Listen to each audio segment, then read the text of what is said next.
Hello people, तो क्या बोलती है यूपी की पब्लिक। तो फिर से आया हूँ नया वीडियो लेके यूपी पुलिस कांस्टेबल के लिए। ठीक है, इस वाली वीडियो में जीके जीएस के सभी प्रश्न आपसे क्लियर करने वाला हूँ। ठीक है, और इस वाली वीडियो में डिटेल के साथ सभी क्वेश्चंस आपको बताए गए हैं, तो आप इस वीडियो को लास्ट तक देखते रहना। वीडियो को स्टार्ट करेंगे।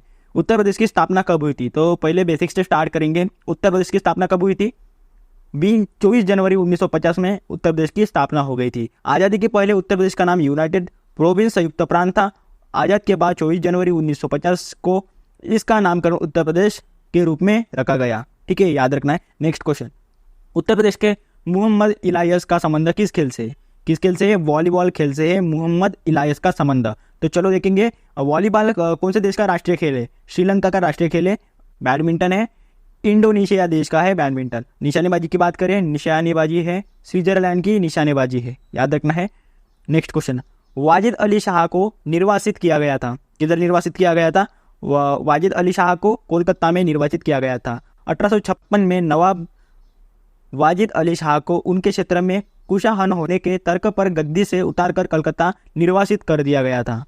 डिटेल जानेंगे कुछ कोलकाता के बारे में। तो फ्रेंड्स, कोलकाता की स्थापना हुई थी 24 अगस्त 1686 में कोलकाता की स्थापना हो गई थी। ठीक है, याद रखना है आपको। और कोलकाता का पुराना नाम क्या है? केलकट्टा। क्या नाम है? केलकट्टा पुराना नाम है। और फर्स्ट गवर्नर कौन है कोलकाता के? वारन हेस्टिंग फर्स्ट गवर्नर है। कोलकाता कौन से नदी के किनारे बैठा हुआ है शहर है?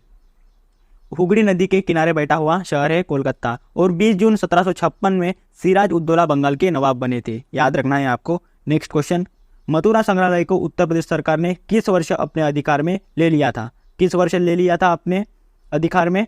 1912 में उत्तर प्रदेश सरकार ने अपने अधिकार में ले लिया था मथुरा संग्रहालय को। मथुरा संग्रहालय के बारे में डिटेल जानेंगे। मथुरा म्यूजियम मथुरा संग्रहालय को पुरातत्व विभाग के अधीन रखा गया है। इस संग्रहालय की स्थापना 1874 में की गई थी। ठीक है, हालांकि साल 2012 में सरकार ने इसे अपने अधिकार में ले लिया था।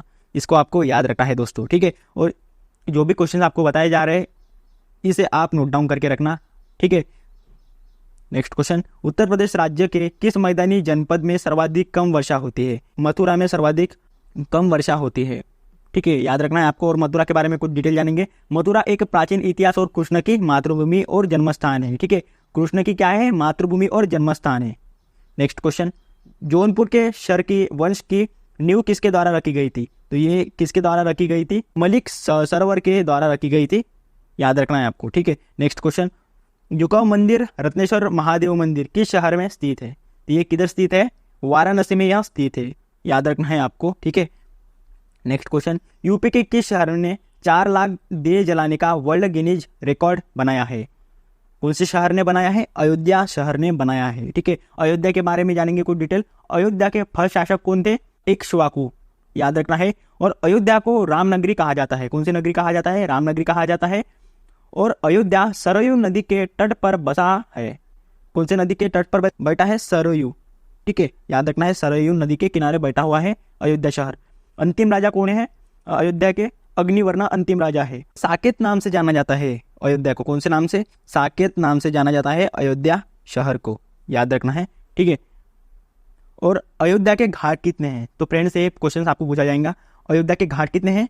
84 घाट है अयोध्या के। इसको आपको याद रखना है और IMP भी करना है। ठीक है, 84 घाट है अयोध्या के। नेक्स्ट, 1858 में इलाहाबाद के किस पार्क में ईस्ट इंडिया कंपनी से ब्रिटेन की सरकार को भारत पर नियंत्रण के पूर्ण हस्तांतरण की प्रक्रिया आयोजित की गई थी? राइट आंसर है इसका मिंटो पार्क। ठीक है, मिंटो पार्क इसका राइट आंसर है दोस्तों। कानपुर में भारत की पहली ऊनी मिल लाल इमली की स्थापना किसने की? किसने की? अलेक्जेंडर मैकर रॉबर्ट ने की है। कानपुर में भारत की पहली ऊनी मिल और लाल इमली की स्थापना। किस शहर को विधवाओं का शहर भी कहा जाता है? किस शहर को कहा जाता है? वृंदावन शहर को कहा जाता है विधवाओं का शहर। नेक्स्ट क्वेश्चन, उत्तर प्रदेश के किस नगर में हवाई अड्डा स्थित नहीं है? पैडरोना में स्थित नहीं है हवाई अड्डा, इसको आपको याद रखना है। ठीक है, और ये फ्रेंड्स, ये अमौसी जो हवाई अड्डा है, यह इसका नाम है चौधरी चरण सिंह अंतर्राष्ट्रीय हवाई अड्डा इसका नाम है। और यह स्थित है लखनऊ में, यह स्थित है। ठीक है, इसको आपको याद रखना है। और बात की जाए बेमरोली हवाई अड्डे की, तो यह हवाई अड्डा यह प्रयागराज में स्थित है। और थर्ड नंबर की बात करेंगे बाबतपुर हवाई अड्डा देश का पहला एयरपोर्ट होगा बनारस का बाबतपुर, जहां रनवे के नीचे गुजरेगा हाईवे, रनवे के नीचे गुजरेगा हाईवे, यह देश का पहला एयरपोर्ट होगा, याद रखना है। नेक्स्ट क्वेश्चन, उत्तर प्रदेश में रामसर स्थलों की कुल कितनी संख्या है? तो कितनी संख्या है? 10 संख्या है उत्तर प्रदेश में रामसर स्थलों की। तो सभी रामसर स्थल देखेंगे कौन से 10 वाले, तो आप मैं बताऊंगा, आप नोट डाउन करो सिर्फ, ठीक है। फर्स्ट नंबर पे आता है बखीरा अभयारण्य। कौन सा अभयारण्य आता है? बखीरा अभयारण्य। सेकंड नंबर पे आता है हैदरपुर आर्द्रभूमि। क्या आता है? हैदरपुर आर्द्रभूमि आता है सेकंड नंबर पे। थर्ड नंबर पे आता है सूर्य सरोवर। कौन सा सरोवर आता है? सूर्य सरोवर आता है थर्ड नंबर पे। और फोर्थ नंबर पे आता है समन पक्षी अभयारण्य। कौन सा अभयारण्य? समन पक्षी अभयारण्य फोर्थ नंबर पे आता है। और 5 नंबर पे कौन आता है? पार्वती अर्घ पक्षी अभयारण्य। कौन सा अभयारण्य? पार्वती अर्घ पक्षी अभयारण्य 5 नंबर पे आता है। और 6 नंबर पे है समसपुर पक्षी अभयारण्य। कौन सा अभयारण्य? समसपुर पक्षी अभयारण्य 6 नंबर पे है। और 7 नंबर की बात कीजिए तो 7 नंबर पे है सैंडी पक्षी अभयारण्य। कौन सा अभयारण्य? सैंडी पक्षी अभयारण्य। इसे आप नोट डाउन करके रखिए, ठीक है। और 8 नंबर पे आता है नवाबगंज पक्षी अभयारण्य। कौन सा अभयारण्य? नवाबगंज पक्षी अभयारण्य। और 9 नंबर पे आता है सरसई नवर झील। कौन सी झील आती है? सरसई नवर झील 9 नंबर पे आती है। और अपर गंगा नदी यह 10 नंबर पे आती है, ठीक है। कौन सी नदी? अपर गंगा नदी यह 10 पर आती है। तो ये कुल मिला के 10 रामसर स्थल है उत्तर प्रदेश में, आप इसे नोट डाउन करिएगा, ठीक है। और बात करेंगे पूरी भारत के रामसर स्थलों की, तो भारत में कितने रामसर स्थल है? 75 रामसर स्थल है भारत में। इसको भी मैं बताऊंगा, आप इसे भी नोट डाउन करके रखना, ठीक है। आप इधर उधर मत देखिए, सिर्फ कॉन्सेंट्रेट कीजिए, ठीक है।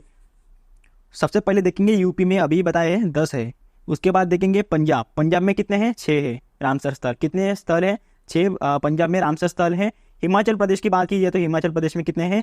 3 है हिमाचल प्रदेश में रामसर स्थल। और केरल में कितने हैं? केरल में भी 3 है, इसको भी आपको याद रखना है। जम्मू कश्मीर के केंद्र शासित प्रदेश में कितने हैं? 5 है। कितने हैं? 5 है जम्मू कश्मीर के केंद्र शासित प्रदेश में। और गुजरात में कितने हैं? 4 है गुजरात में, इसको आपको याद रखना है, ठीक है। और हरियाणा की बात की जाए, हरियाणा में कितने हैं? 2 है रामसर स्थल हरियाणा में। उड़ीसा में कितने हैं? 6 है उड़ीसा में रामसर स्थल। और राजस्थान में कितने हैं? 2 है, ठीक है। सभी बता रहा हूँ, आप इसे नोट डाउन करके रखना। राजस्थान में है 2। और पश्चिम बंगाल की बात की जाए तो पश्चिम बंगाल में है 2, ठीक है। इसको भी आपको याद रखना है, राजस्थान 2 और पश्चिम बंगाल 2। महाराष्ट्र में कितने हैं? 3 है महाराष्ट्र में रामसर स्थल। और केंद्र शासित प्रदेश लद्दाख की बात की जाए तो लद्दाख में कितने हैं? 2 है, ठीक है। और आंध्र प्रदेश की बात की जाए तो आंध्र प्रदेश में है 1। और बिहार में भी है 1। और असम में 1, ठीक है। आंध्र प्रदेश, बिहार और असम में 1-1 है, ठीक है। मध्य प्रदेश की बात की जाए तो मध्य प्रदेश में है 4। कितने हैं? 4 है। और मणिपुर में कितने हैं? 1 है, मणिपुर में है 1। और तमिलनाडु में सबसे ज़्यादा है 14। कितने हैं? 14 है तमिलनाडु में। और त्रिपुरा में भी 1 है, त्रिपुरा में भी 1 है। उत्तराखंड में भी 1 है। और गोवा में भी 1 है। उत्तराखंड, त्रिपुरा, उत्तराखंड, गोवा और कर्नाटक, इन राज्यों में 1-1 है। और मिजोरम में भी 1 है, ठीक है। कौन से राज्य में 1 है? त्रिपुरा, उत्तराखंड, गोवा, कर्नाटक, मिजोरम, इन राज्यों में 1-1 है रामसर स्थल, ठीक है। ये कुल मिला के हो गए 75 रामसर स्थल। चौधरी चरण सिंह एयरपोर्ट को किस कंपनी को 50 साल के लिए लीज पर दिया गया है? किस कंपनी को 50 साल के लिए लीज पर दिया गया है? अदानी समूह को दिया गया है, याद रखना है आपको, ठीक है। नेक्स्ट क्वेश्चन, ताजमहल को कब यूनेस्को की विश्व विरासत सूची में अंकित किया गया था? कब किया गया था? इसका राइट आंसर है 1983 में ताजमहल को यूनेस्को की विश्व विरासत सूची में अंकित किया गया था, ठीक है। और ताजमहल के बारे में अभी हम देखेंगे। ताजमहल कब बना? 1648 में ताजमहल बना है, याद रखना है। ताजमहल का पहले नाम क्या था? क्या नाम था ताजमहल का पहले? रऊजा ए मुनवर्रा। क्या नाम था? रऊजा ए मुनवर्रा, ठीक है, याद रखना है आपको। ताजमहल भारतीय शहर आगरा में यमुना नदी के दक्षिण तट पर एक हाथीदांत सफेद संगमरमर का मकबरा है। किसका मकबरा है? सफेद संगमरमर का एक मकबरा है। और यह यमुना नदी के दक्षिण तट पर स्थित है ताजमहल, याद रखना है आपको, ठीक है। नेक्स्ट क्वेश्चन देखेंगे, कौन सा रेलवे स्टेशन उत्तर पूर्व रेलवे के मुख्यालय के रूप में कार्य करता है? कौन सा यह मुख्यालय, रेलवे मुख्यालय है? गोरखपुर रेलवे मुख्यालय है, जो उत्तर पूर्व रेलवे के मुख्यालय के रूप में कार्य करता है। और दोस्तों, गोरखपुर रेलवे प्लेटफॉर्म की बात की जाए तो गोरखपुर रेलवे प्लेटफॉर्म जो है यह विश्व का सबसे बड़ा रेलवे प्लेटफॉर्म है। कौन सा? विश्व का सबसे बड़ा रेलवे प्लेटफॉर्म है गोरखपुर, याद रखना है आपको, ठीक है। नेक्स्ट क्वेश्चन देखेंगे, ब्रिटिश शासन के दौरान आगरा और अवध का संयुक्त प्रांत किस वर्ष बनाया गया था? 1937 में बनाया गया था, याद रखना है आपको, ठीक है। नेक्स्ट क्वेश्चन देखेंगे, झांसी शहर पहुज और डैश डैश डैश नदियों के बीच स्थित है। किन नदियों के बीच में स्थित है? इसका राइट आंसर है फ्रेंड्स, बेतवा नदियों के बीच में है। अवध के अंतिम नवाब कौन थे? अवध के अंतिम नवाब, इसका राइट आंसर है फ्रेंड, वाजिद अली शाह, यह अवध के अंतिम नवाब थे। नेक्स्ट क्वेश्चन, किस मुगल सम्राट ने आगरा में चौकार फारसी शैली के बगीचों की अवधारणा पेश की? किसने की है? इसका सही आंसर है बाबर ने की है, याद रखना है आपको। नेक्स्ट क्वेश्चन, आगरा को आधुनिक नाम से संदर्भित करने वाला प्रथम व्यक्ति कौन था? तो फ्रेंड्स प्रथम व्यक्ति कौन है? टॉमेली है, राइट आंसर है इसका टॉमेली। नेक्स्ट क्वेश्चन, यूपी में देवबंद आंदोलन किस वर्ष शुरू किया गया था? किस वर्ष शुरू किया गया था यूपी में देवबंद आंदोलन? इसका सही आंसर है 1866 में यह आंदोलन शुरू किया गया था। उत्तर प्रदेश की एकमात्र नदी कौन सी है जो हिमालय से नहीं निकलती है? वह नदी का नाम है दोस्तों गोमती नदी, ठीक है। गोमती नदी ऐसी नदी है जो हिमालय से नहीं निकलती है, इसको आपको याद रखना है। बात की जाए गंगा नदी की तो गंगोत्री हिम नदी या ग्लेशियर से निकलती है। गंगा नदी हिम नदी और ग्लेशियर से निकलती है। और गंगा नदी का दूसरा नाम कौन सा है? भागीरथी नाम है गंगा नदी का दूसरा नाम। और घाघरा नदी की बात की जाए दोस्तों, घाघरा नदी का पुराना नाम क्या है? सरयू नाम है। कौन सा नाम है? सरयू नाम है घाघरा नदी का पुराना नाम, और इसका है भागीरथी। क्या नाम है? गंगा नदी का नाम है भागीरथी नाम है पुराना, याद रखना है आपको, ठीक है। किस वर्ष संयुक्त प्रांत की राजधानी इलाहाबाद से लखनऊ स्थानांतरित हो गई? इसका सही आंसर है फ्रेंड्स 1920 में संयुक्त प्रांत की राजधानी इलाहाबाद से लखनऊ स्थानांतरित हो गई। बंदी जीवन पुस्तक के लेखक कौन है? कौन है? सचिंद्र सान्याल यह बंदी जीवन पुस्तक के लेखक है, ठीक है। इस वाली वीडियो में कुल आपको 25 क्वेश्चन बताए गए हैं, फुल डिटेल के साथ बताए गए हैं, आंसर स्तर हो गए और सभी के डिटेल आपको बताए गए हैं, ठीक है। तो इस वाली वीडियो को करते यहीं पे एंड। अगर आपको ये वाला वीडियो पसंद आ गया होगा तो चैनल को सब्सक्राइब करना, लाइक करना और शेयर करना। मिलते हैं नेक्स्ट वाली वीडियो में। जय हिंद।